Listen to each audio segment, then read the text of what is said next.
হ্যাঁ, ওই কথা রান্না করে নিরামিষ খাবে না তখন। আজকে ফোনে ঠাকুরই জানে কি করছে। শরীর খারাপ হলে তো উনি তো নাকি বুঝতে পারে না। তো উনি তো নেটেই ছিল না তখন, তারপরে দেখছি রাত্রে 11টার সময় নেটে এসছে, মানে নেট পাই সেখান থেকেই ফোনেতে কথা বলে। কালকে আর করেছিল না,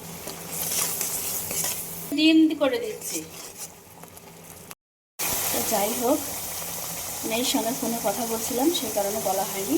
সব রকমের মশলা একসঙ্গে মিক্সার করে নিয়েছিলাম, পেঁয়াজটা বাদে সব রকমের মশলা কষানো হয়ে গেছে। ভেজে রাখা আলু দিয়ে দিচ্ছি, সঙ্গে আলুটা ভালো করে কষানো হয়ে গেছে। এবার ঝোলের জন্য জল দিয়ে দিচ্ছি পরিমাণ মতো, 3-4টে একবারে দিয়ে দিই।